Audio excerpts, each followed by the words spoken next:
Spoiler alert for The Luckiest Girl Alive.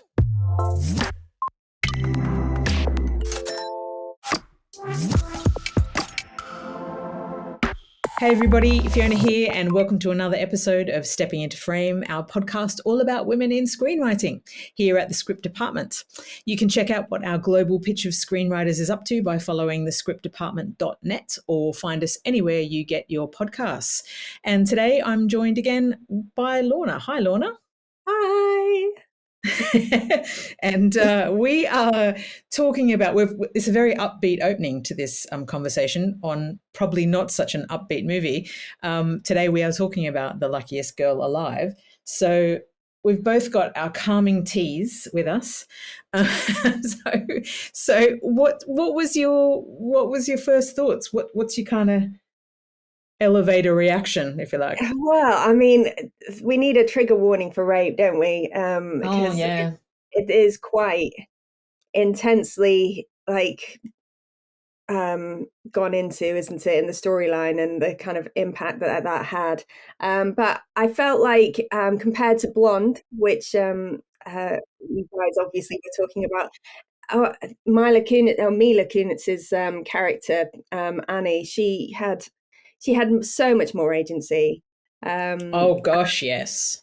and obviously, I don't know if you know, but the writer Jessica Knoll, she actually based it on her own experiences of being gang raped. So Ah, that oh, was, wow. yeah. Oh, So that's that's why tough. it was so harrowing. I mean, it's always harrowing, but I think that there were certain details that she put in there from her own personal experiences. So it was extra. Gosh. Yeah. Yeah, that's really tough. Because interesting, I thought it was interesting. So Jessica Knoll, that was the film came from her debut novel. Debut novel. I mean, that's pretty impressive to have your debut novel turned into a screenplay. And she wrote the screenplay, which is doubly impressive and makes me doubly jealous.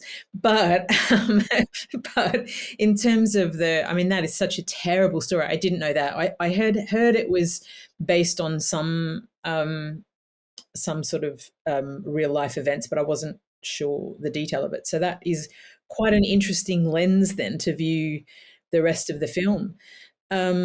Yeah. So what was your kind of overarching? How did you feel at the end of it, for example? Well, what? Because often, see, we get to see rape so many times as women. It's particularly traumatic that it's there again and again in cinema and in TV. We're just kind of assaulted with it through our screens so often, and so my initial reaction was like, not again.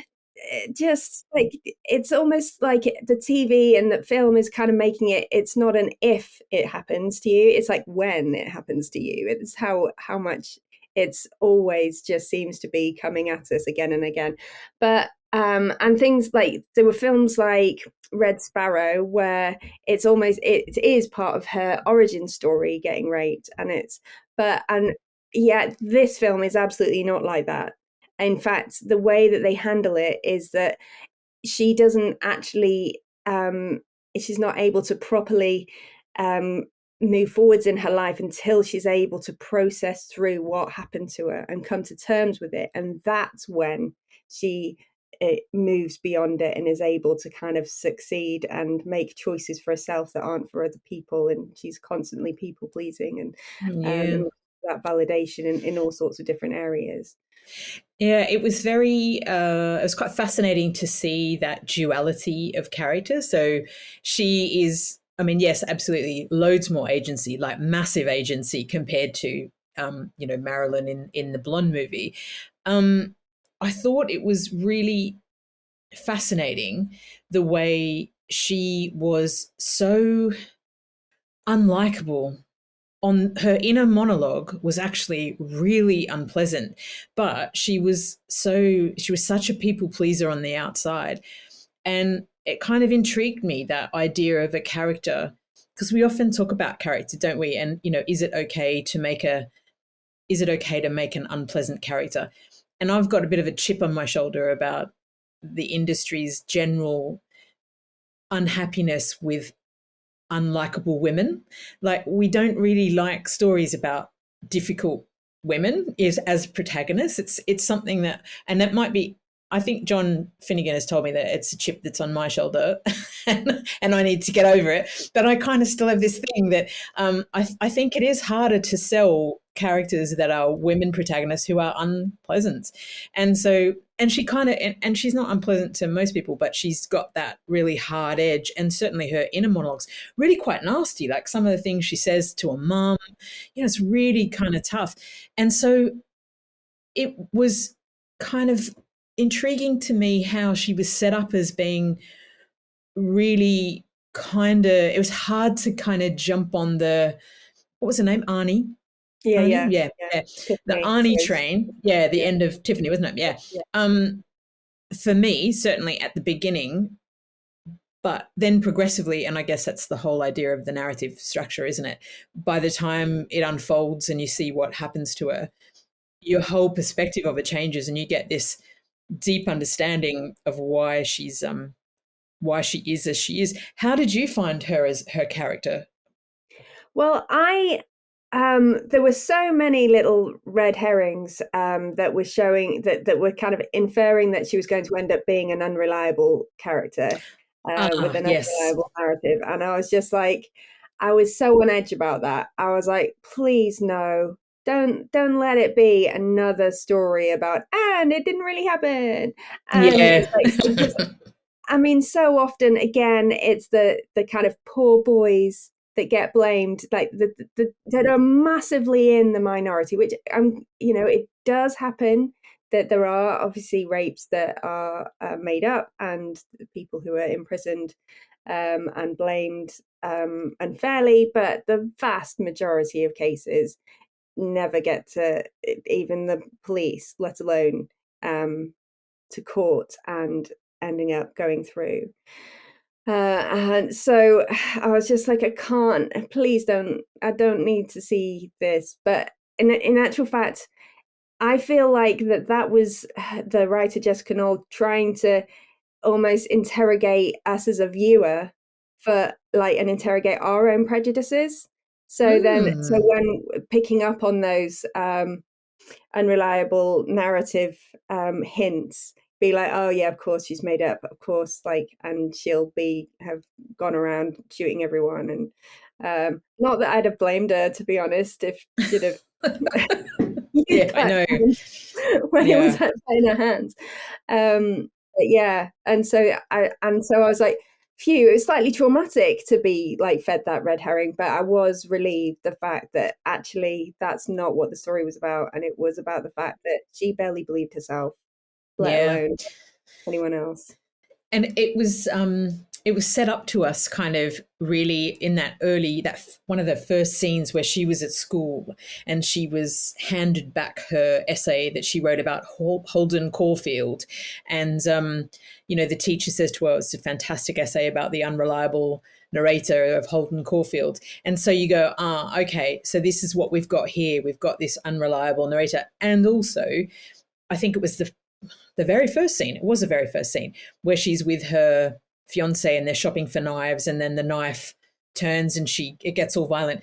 I thought at the beginning, because when I kind of coupled those two things together, the unreliable narrator and the kind of psychopath, I thought we had another American Psycho on our hands, like the movie American Psycho. I thought, okay, this girl is actually going to be is going to be a killer. I thought that's what we had. So it was sort of interesting the way it turned, and I quite liked the way it became something really unexpected. I hadn't read anything before I watched it, just to sort of color my view. So yeah, it was kind of good the way it went off that way, I think, and took us into another spin.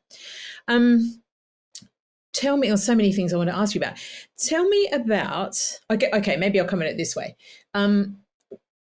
The boys, the perpetrators of the crime, there are a couple of things I grappled with a little bit in this bit, and it was about the fact that because I think one of the things Okay, I need to articulate myself a little bit better. Hang on, let me start again. So, if I think about one of the themes of the film, or one of the themes that was important to Arnie, and one of the things that she tackled was her feeling about unworthiness.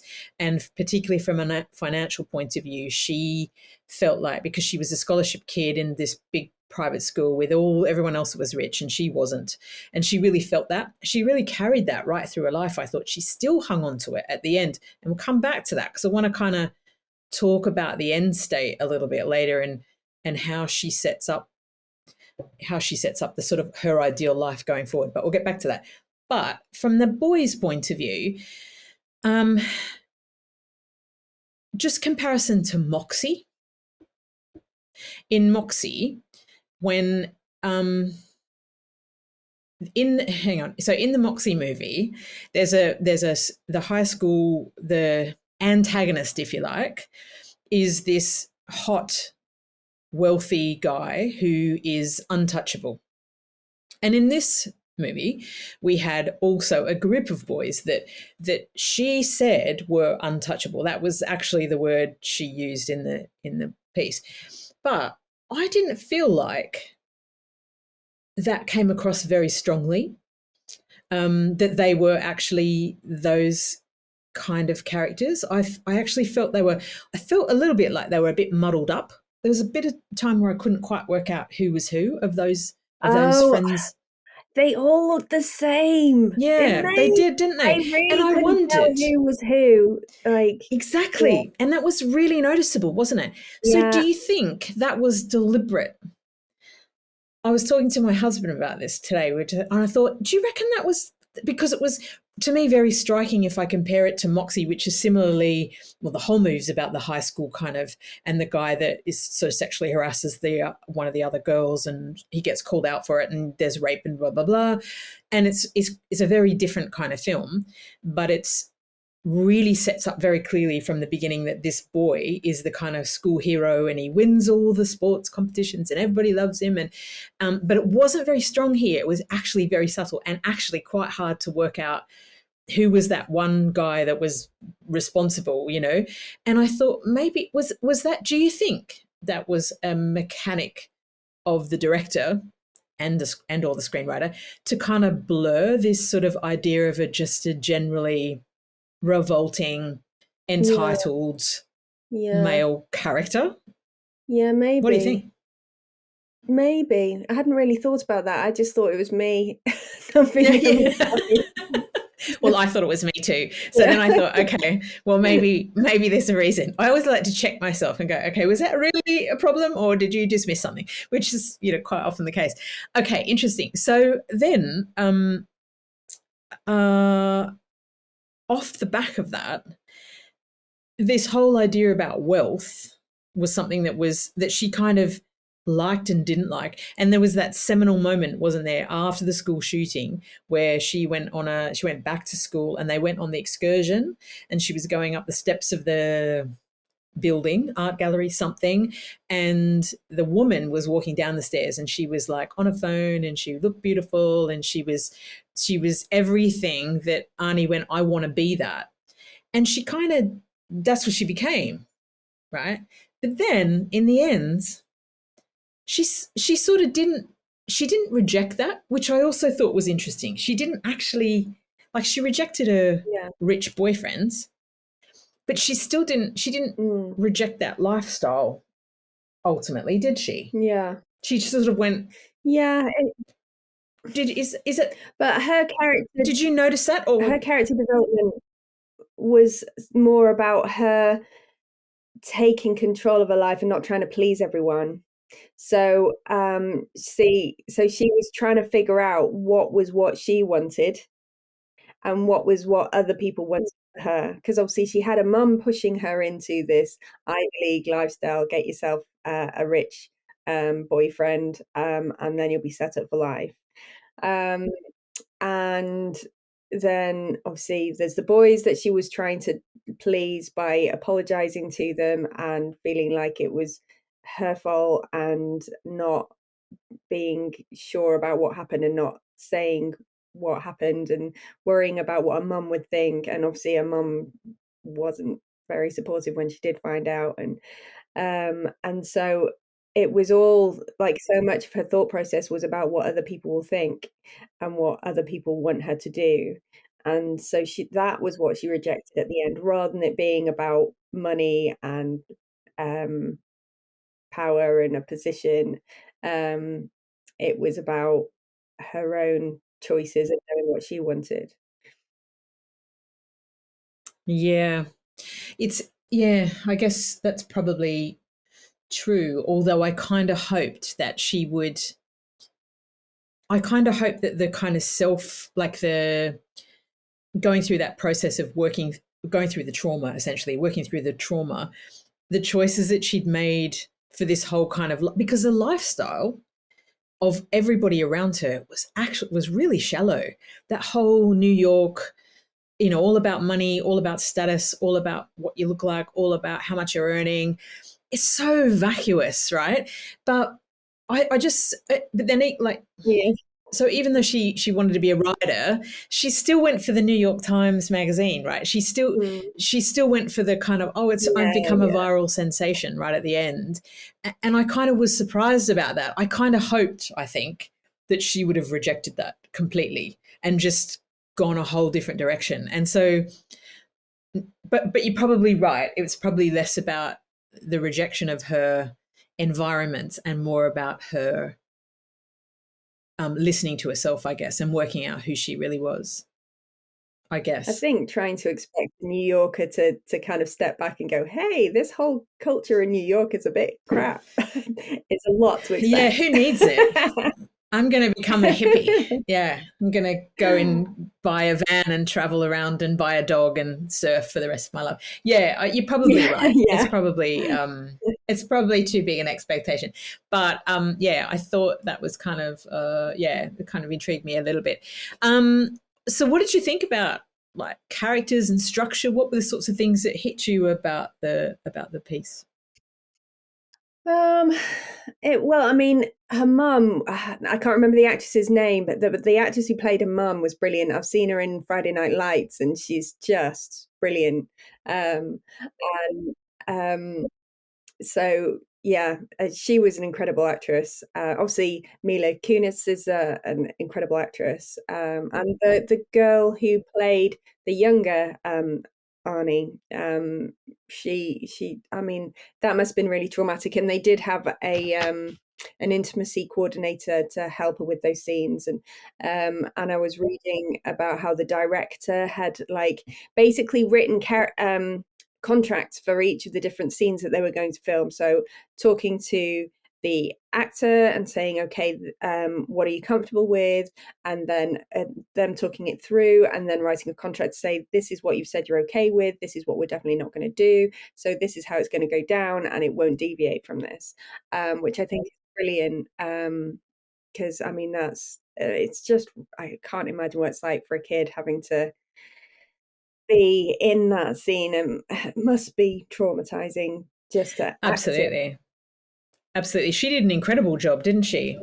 She really did. I'm just trying to look up her name because she was quite amazing. I thought really, because I think it's definitely something you need to dig deep to be able to emotionally manage that.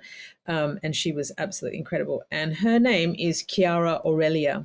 So she played the young Arnie. Yeah, she was absolutely fantastic. I thought handled it really well. I did think, and I felt I think this was a weakness in the script, was the use of two characters. I thought made perfect sense, but I felt like there was little connection between the characters. Like there was really nothing about them that was, you could tell they were the same person. I mean, obviously they're different actors, but that aside, in terms of the characterization, I felt that was Yeah. a bit weak Yeah. because Yeah, the that's young true. Arnie, Yeah. yeah, she was very, very, very passive. And even though the mum had mentioned it later on in the kind of denouement at the toward towards the end there, where the mum and Arnie get together and have it out really on that jetty. And the mum says, "Oh, well, you know, you were never listening to me. You did whatever you wanted." And it kind of made out that she was a bit of a rebel, but that didn't really come through. And certainly that, you know, it just felt a bit disconnected for me. Yeah, because that Although I wasn't did, what she was doing. She wasn't rebelling. She was going along with the crowd. That was her again, yes, acquiescing to what everybody else wanted, yes, rather than exactly. her doing it and having any agency in that moment. Yeah, definitely. And yeah, it kind of, I felt that she was, um, there could have just been, it's almost like you needed a continuity person for the character, you know, because even that inner monologue, I mean, I did reconcile it, tried to reconcile it within myself and thought, okay, well, is that because she's been traumatized?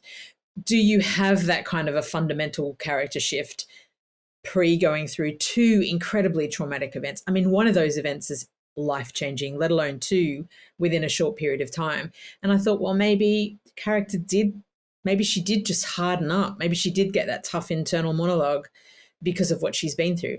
I don't know. So, and maybe it was that, but it did just strike me a little bit as a bit, oh, okay, felt a little bit odd. Um, yeah. Um, what else have you got to talk about? What were your thoughts? Oh well, talking about the gun shooting.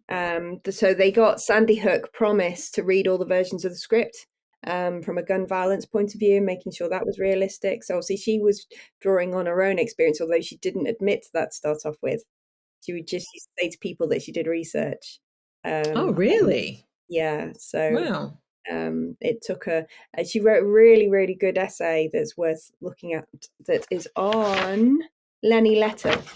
There's a website called Lenny Letter, and so she wrote an essay on it. So there are some strong similarities between Annie's character and how she handled it, and Jessica herself and how she handled it. And she worked for Cosmopolitan, and so there's all this like the trajectory that their lives went on. There are lots and lots of similarities as well. Mm, Um, it's really interesting. It's quite a big call, isn't it, to write a something like that that is so that you've been through that is so incredibly personal and put it in that forum. It's quite something. I don't think I could do that. I think, you know, I think it's, yeah, it would be too much, I think, to do that kind of exposure of the self. And it's interesting because the film has had some rough reviews. I don't know if you've oh no, I haven't seen seen the. any.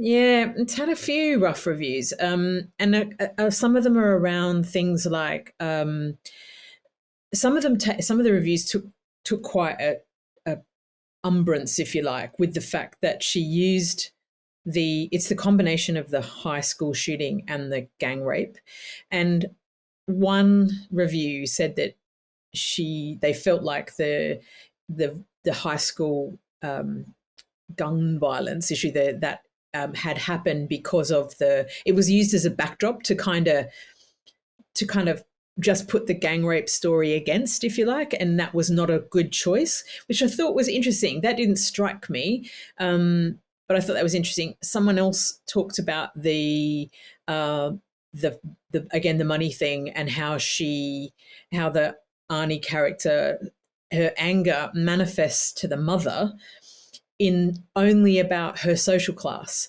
and that even though Arnie ends up with this kind of, well, I'm going to be who I am now and not listen to everybody. She still jibed at her mother right up until the end about, you know, she had to go at her at the beginning about, well, they were teasing her about where she shopped, where she bought her clothes, but she also was, I think, about her shoes and how she pronounced words and stuff.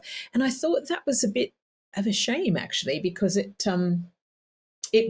made us less, or certainly made me less empathetic towards her Yeah, as a character, because I yeah. wasn't sure I really liked her, No, you but know? I think that was probably deliberate, particularly at the start, and just to make us like really be like, yeah, is she's clearly not everything that she seems, because the person that we're seeing is very different to the person that she's presenting with this Mm, beautiful life and mm. shopping for knives. Um, So, so what do you think? What decision making do you think went on there? So, what was the purpose of setting her up as unpleasant? Was that to inside, and then people pleasing on the outside? Was that to show the disconnect of the trauma she was experiencing? Do you think? I think probably to some extent, and also the fact to really highlight how much she is people pleasing, because this is what she thinks and this is what she's doing, which showing the extreme distance between the two. Um, but also I think it was a device just to make us go, oh, I don't like her. Is she going to get a comeuppance? That kind of take us off in that direction. Um, and whether or not that she was trying to get people to root against her before they start to realize, oh, actually, she is Right, deserving of my sympathy. And right. So was it? Do you think it was a device about let's make people not like her, and then slowly, as we unfold what she's gone through, people will start to feel bad themselves about how they've judged her because of how yeah, she is or something. I don't know. I think It's so. I think there is. I think that's what the journey that she was trying to take us on as yeah, a reader or a viewer. Um, yeah. I don't know. How did you feel at the end? Did you feel bad that you, or maybe well, you see, were the you thing is, empathetic from the start? I never do that with films. I never have a like, oh, I don't like this person. Kind of, I like, oh, I'm intrigued by this person. I'm now going to kind of get to know them. Um, Right. and so, yeah, I wait until the end before I decide. Oh, that's cheating. You got to go with it. I see. I'm the opposite. I'm like I'm Yeah, right in there, and yeah, because I've got this big thing as I rattle on about all the time, like make about difficult characters. I've got this thing about trying to make difficult characters have some redemption quality about them, so that even though they are difficult, you still engage with them as a character. And I'm not sure that I actually engaged with Arnie enough to feel the kind of empathy that I think I could have felt if her characterization was structured a little bit differently. So, and if you think about, like, I always think my great example of this is uh, Sea of Love. Have you ever seen that movie? Yes, I'm not surprised. It was made in the 1970s. It's like when, nobody was around to see this. I've gone on this Al Pacino retrospective because I'm completely obsessed with Al Pacino. And it was an Al Pacino movie and from a long time ago, like somewhere in the 70s. And basically, and this example gets used a bit in, is it something like, it's in Save the Cat, Blake Snyder's book? Save the Cat. It might be there or some other book around characterization, and I think it's a superb example. Um, so you're in New York. Al Pacino's character is the head of the police department. There's a whole bunch of outstanding warrants for a whole bunch of criminals that live in New York City. So they set up a sting. And the sting is they send out a letter to all of the criminals where they know they live, and they say, come down to like City Hall or something like that on this day, and you get to meet the Yankees. We're going to, come and meet the Yankees baseball team. They are baseball, aren't they? I think yeah, they are. Yeah. yes, I think that, yeah. Sorry, I'm sorry if anyone's American watching this going, oh my God, why you don't know? Anyway, I think that. So the promise was come down, meet the Yankees, great. And so what happens is, of course, all the criminals go down there. They're in City Hall, and the idea is a sting happens and the police arrest them all, right? Great idea. So it starts with the film where you go, actually, yeah, that's a really effective policing approach, but God, that's a bit rough, isn't it? Like, that's not very nice at all. So Pacino is the guy that heads this up. You're a bit like, is he a nice guy? I don't know. I don't think he's that nice a guy. So this thing happens just before the sting happens. So Pacino's outside with his car, having a cigarette or coffee or something, I don't know. This guy runs down the street holding his little boy's hand, and he goes, I'm late. I'm here to see the Yankees. I've got my note, I'm ready. Where are they? I'm running late. And Pacino sees he's got his little boy, and he just says to him something about, oh no, it's been cancelled, and really slowly flashes his police badge. Really, so the guy goes, oh, Mm, okay, okay, and so the guy goes, right. So that's your oh, kind of interesting. save your cat moment, right? Or you kind Yeah, of, yeah, okay, so it's your redemptive quality, right? So then yeah, you go, okay, well now we're on Pacino's side because we know that he's just doing his job and he's got a heart and he's got some integrity. And I just don't know whether I struggled to get that with Arnie. I struggled to feel that, and it was because of her internal monologue, and that was quite rough and quite nasty, that I was like, actually, is there anything else? And also, and I don't know what your thoughts are, I thought her relationship with her fiance was terrible. yeah. I mean, it had its moments, and he was a little bit too perfect. I mean, he's slightly two-dimensional as far as like male characters are concerned. Um, so yeah, she was really awful to him, really, and he was very Well, they were understanding pretty awful to each of other, it. weren't they? I mean, Yeah, they were. It was. I was like, God, I would hate that because 1 minute it was great, and the next minute it was terrible, and then it was great, and all is forgiven, and the next minute it was yeah, terrible. And I don't know yeah, whether yeah, yeah, maybe I'm just getting old, but I was like, and I couldn't deal with that relationship. That yeah, was yeah. like too much. But he was. You were right. I think he was very one dimensional, and he was also very stereotypical. She goes away for a night to do her interview for the documentary, and there he is with his mates watching football, and and I was like, oh please, anyway. So I thought that was an interesting kind of combination, and a bit, again, maybe just a missed opportunity. What about the teacher? What did you think about the teacher? Well, again, that was another kind of slight misdirect because you were thinking, oh, is this going to be something going on here? What's that going to be about? And in some ways, there were some unnecessary misdirects. I don't think it was necessary for you to be like, oh, did something happen that shouldn't have happened between the two of them? Or maybe that was just me kind of jumping to conclusions.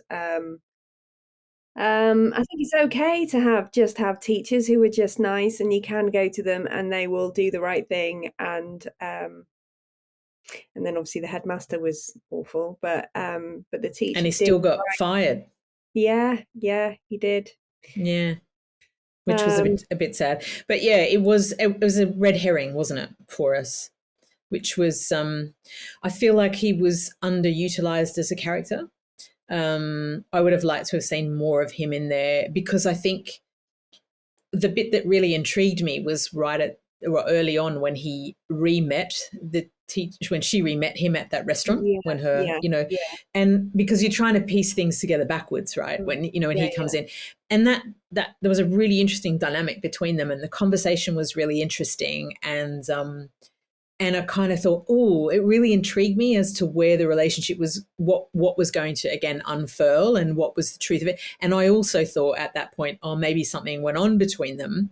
And so then I was also, like you, ready for that to happen when she went to his place, happy that it didn't. But then it kind of was like, that's where it sort of stopped short there. And then he did the right thing, and he told the principal, and then he got fired. But then it was just like gone. And I felt there was an opportunity to maybe tease out that yeah. what was going on with her a little bit more. I think Um, it's possible that it's because it's an adaptation of the book, so the book might have had more in there yes, that just wasn't the time for. Might have even been filmed and then cut out in the edit. It's just one of those things where they just went, "That's probably about as much as we need of that storyline." Bye. yes. Yeah, exactly. Thanks anyway, but bye. Yeah, maybe, but I think there's a okay. So could you have could you have gotten, was his character necessary? Then is the question. Mm, probably not. I don't. Um, Yeah, because it's really all very kind of minor subplot. I mean, they're meeting up in the um, restaurant gave another opportunity for us to see more, and really that was it that was for, wasn't it? Exactly. Well, that set up the red herring, right? That set up the, oh, okay, something has gone on. Particularly that line. I don't know if you remember where she says, "Can I call you a bastard now?" or something. You know, she said that line.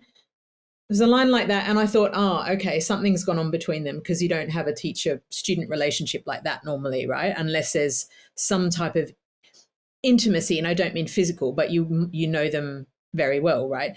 So then I was like, okay, well, there's the setup, and then the payoff was that, okay, she comes back after the rape, and he takes care of her, and oh, this is when we're going to understand why she said that line, and then it didn't really transpire, and then it just sort of went flat, just kind of fizzled out, and yeah, and I don't know, I just don't know whether maybe the mechanically in the script you could have gotten to that conclusion without that character. Yeah, yeah, I don't yeah. know, because Yeah, it wasn't masses that he did, was there? no, I liked him. I thought he was good, and Yeah, it's nice it was. to have Yeah, a it was nice nice. to see. Yeah, Hmm. definitely. And again, Some. if you think about compared to Rocks, you know, we were looking at Rocks the other day and talking about the school teachers there, and they were fairly typical, weren't they? They were fairly expected in their behaviour. So it was really nice in not a good way. So it was nice to see this teacher that just Yeah, was a good yeah, guy who did the right thing, yeah. I There was that guess. one teacher in Rocks that went and knocked on a door, wasn't there? So there was one That's that right. Actually, yes, you're right. tried Yeah. to reach out, but we didn't see Yeah. much. That was the end of that, wasn't it? Yeah, exactly. My teacher said Tokenist. here, and then disappear in the mist. Yeah, exactly. Exactly. It's funny, isn't it? It's like this, it's a bit, yeah, just that, like maybe it's on the cutting room floor. You never know. Maybe there's a longer scene there somewhere where she talks And to her. I maybe don't know. feel obliged to say they're not all bad. It's like, Yeah. whereas real Yeah. teachers are like, thanks. It Nice does to know. it raises a good question, doesn't it, about how you create on the screen compelling characters who do a job like police, like teacher, like nurse, like doctor, those kind of iconic roles that we have ideas about, how you create those in a way that is non-linear, that is Mm, complex and interesting in a short space of time when they're support characters. It's yeah, tricky. yeah, I don't it know. is true. Yeah, you Yeah. can't give everyone a thorough arc, can you? Or uh, No, no, you can't give everyone a thorough arc at all. It's a good point. It's a good point. How do you feel about adaptations made into films? Have you got any views on that? Because there's quite a lot at the moment, aren't there? I mean, we've been looking at a few, like we looked at Blonde the other day, and that's an adaptation of a massive novel. This is a novel that's come out of, actually, maybe we should talk about that. Uh, let's talk about this first, and then we'll come back to that. So yeah, what's your thought? Have you any thoughts on novel adaptation into films, and how um, that's going? well, I mean, apart from the fact that it's all like IP, isn't it? That's just being produced. There's very little that's new. So those of us that are wanting to break in are like, oh, well, maybe I'll Maybe we write need a to book write a book. Yeah, exactly. I'm Find not going to another pay way very in. much for that and then hope it gets turned into Yeah, something else, TV and you get series. asked to write the Yeah, screenplay. yeah, yeah. And Yeah, she was yeah, very particular actually about saying that she was insistent that she wants to write it, and that's because it was so much of it was her story. She wanted to make sure that it was treated right. yeah. Well, that makes sense, doesn't it? And you Yeah, would, I think you'd want to contract that into your rights mm, agreement somewhere yeah, for sure that happens. It's a big deal at the moment with Reese Witherspoon and Nicole Kidman and their production company. They're doing a lot of that right now, aren't they? Like with Where the Crawdads Sing at the minute. That's the latest one that's out at the movies, and it seems to be a thing. Take a great novel and turn it into a movie, which is good sometimes. What are your thoughts about that? What do you see as the sort of is good and bad of that, or um, is there any? Is it all just good? well, yeah. I mean, as I said, it'd be nice to get something original, an original screenplay that wasn't based on something else. Um, produced. But I mean, there's nothing wrong with doing that. And the thing is that as long as you can do it well, and in some cases the book is a bit rubbish, but the film's better. I Yeah, think The that's Woman in true, Black is an actually. example of the ending was Yeah, awful for the book. Awful. yeah, The film is much right. better. See, there's a whole podcast there, isn't there? What films is the where what book is the film better than the book? I think, and a lot of, I know writers, like write fiction writers, are like, oh no, there's never, the book's always better. It's a hard battle to win, isn't it?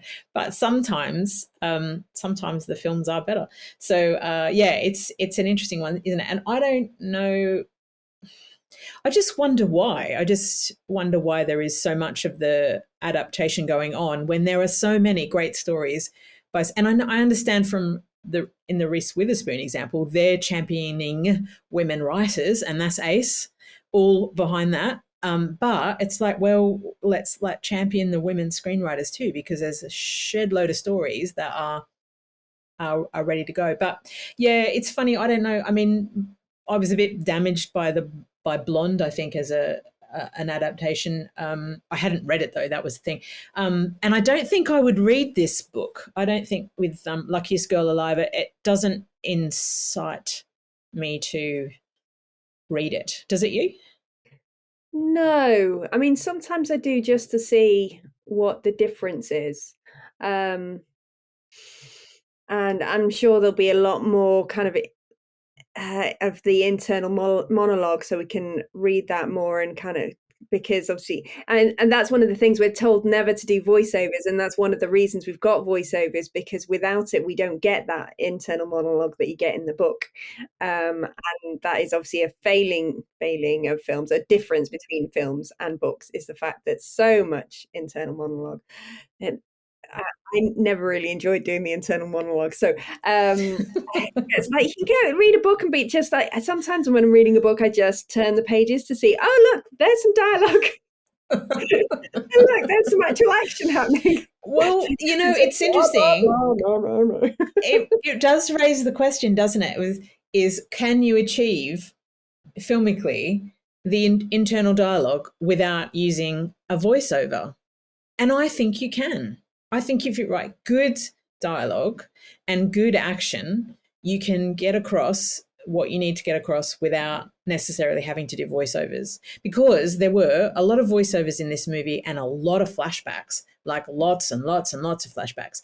And again, as I do, flashbacks are often uh, looked less favorably on. Yeah, well, it Um, does get rid of the momentum, doesn't it? The forward momentum is it lost, does. and then you're going back. Yeah. But if the forward Yeah. momentum is about you as a viewer discovering what actually happened in the past, then in some ways people can end up feeling like it's the present moment that's interrupting the forward momentum of the past story.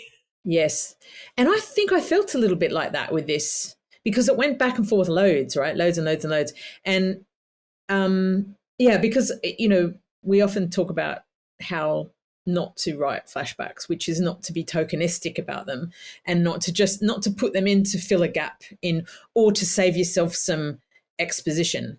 It's sort of, and try to use them in fact, try to use them where you create a whole story around the flashback, if you like use it as a mechanic the whole way through the film rather than just something you rely on to help you out because you don't have another way to say it or explain it.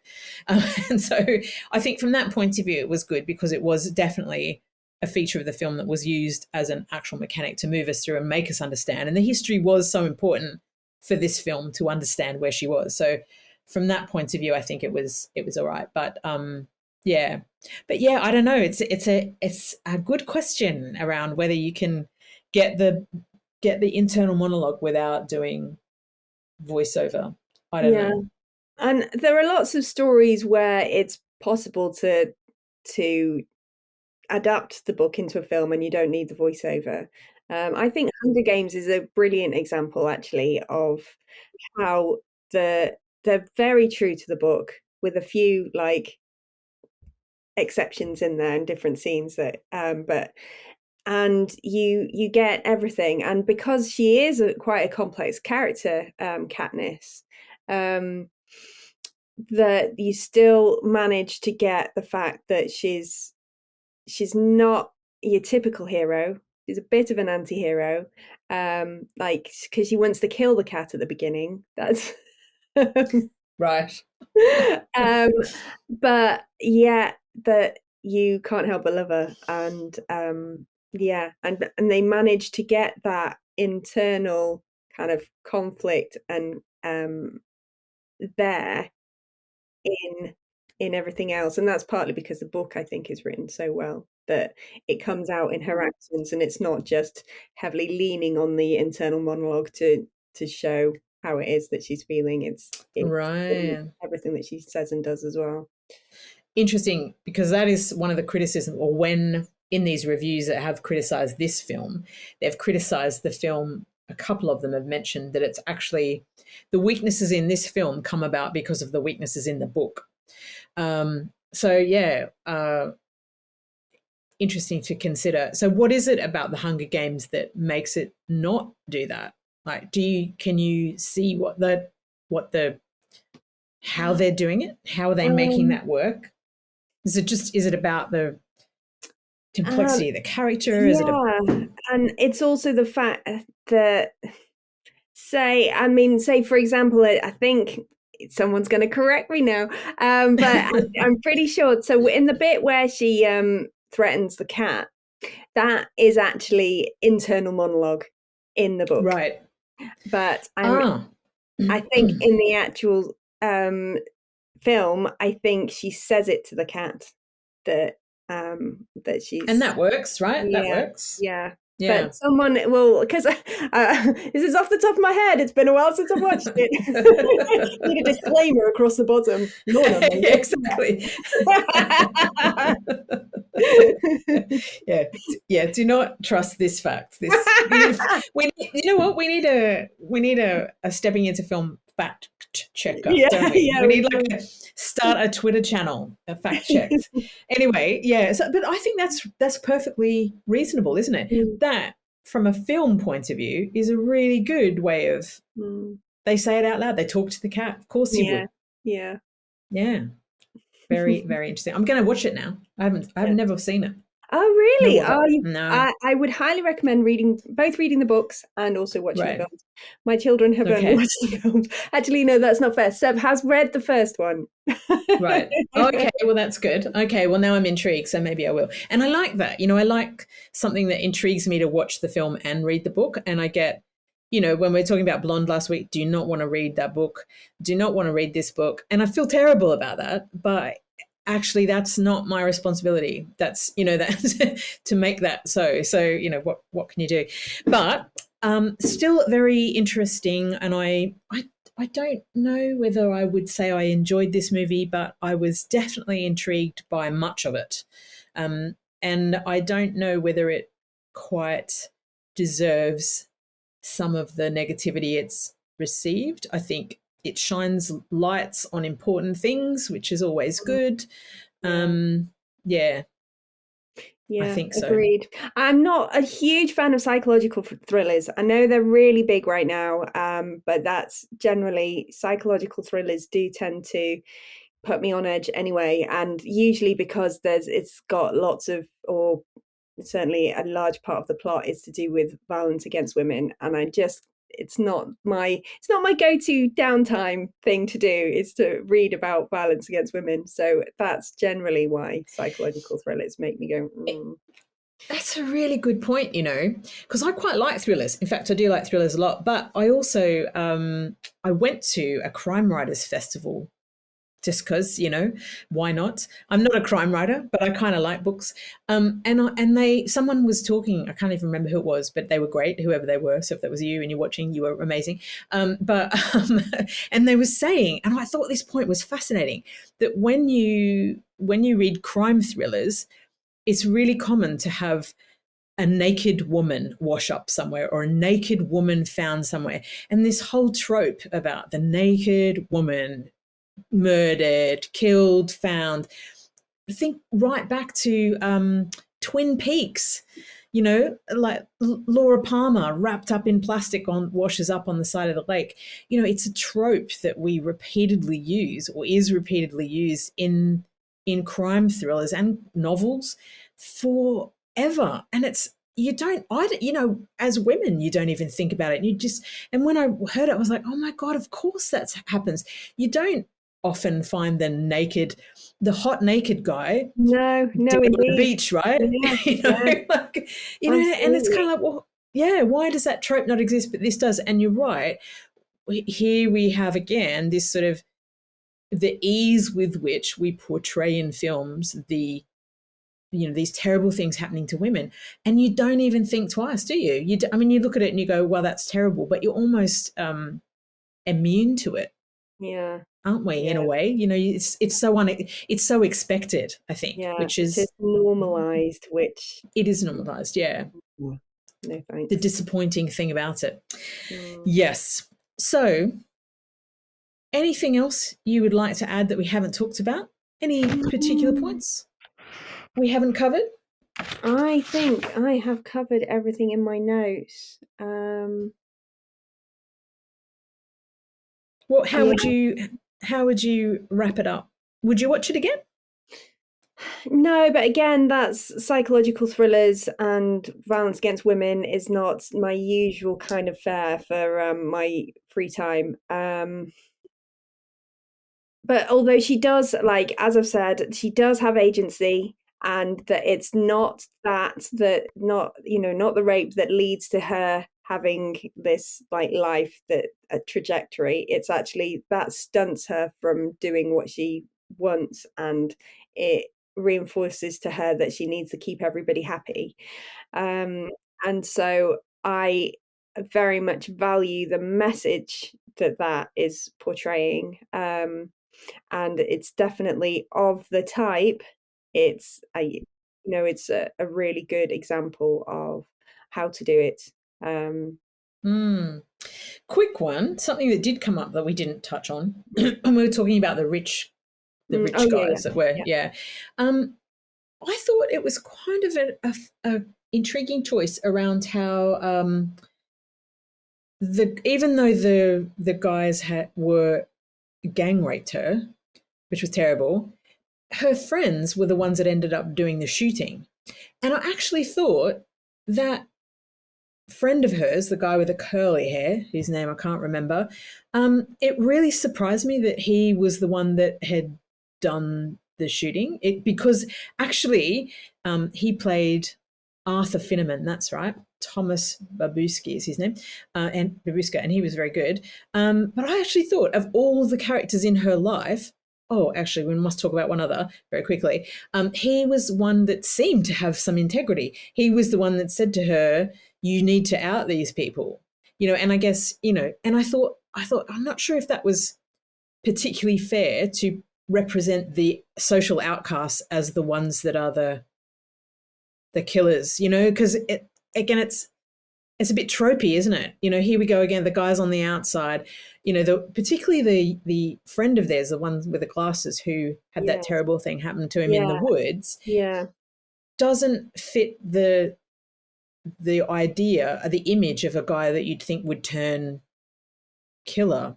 Like, I mean, I don't want to get into I don't know this, the sociology kind of stuff, but I just thought that was really interesting. And I didn't, yeah. And the other thing I wanted to quickly chat with you about was her friend, her blonde friend.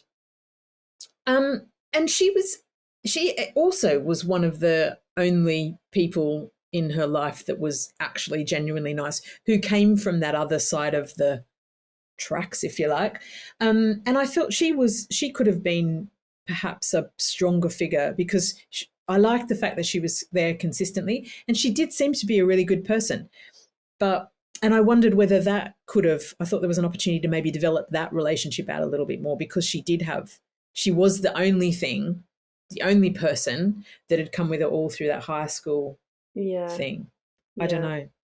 yeah, yeah. Did You're you have a right. view on her in any way? I don't know. She was very much just a small side character, wasn't she? Um, and whether or not, yeah. Yeah. I don't know. It just floated through my mind. I maybe, Yeah.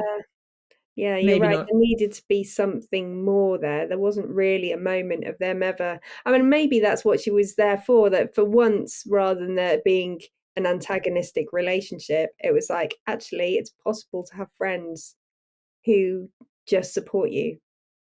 And there you go. I am giving you that. Here's a good friendship, healthy friendship that just is there as represented. And it is nice to see. Not that we saw lots of Mm. it, but Well, yeah, because there wasn't a lot of depth with anyone, really, was it? Character wise. But maybe that was it. Maybe it was about we've got your protagonist. This is an inner journey. This is, personal drama. Okay, get that. Um, and the rest are supporting characters, maybe. Maybe. mm, It sort yeah, of felt that way, didn't it? it did. Definitely did. Anyway, so sorry to have traumatized you making you watch that movie. I don't know what's next on the slate. I think the next one is I think Lost in Translation is Yeah, it next. is. And I don't think I'm on that one. So, yeah. And it is one of my favorite movies in the Yeah. whole world. So Yeah. if anybody disses it, I'm going to get really upset. I'm just putting that out there right now. Well, But you've heard some of my opinions on it, so I'm going to just. yes, yeah. Look, if anyone starts on the Bill Murray thing, I don't, don't want to know. Okay, nobody diss Bill Murray.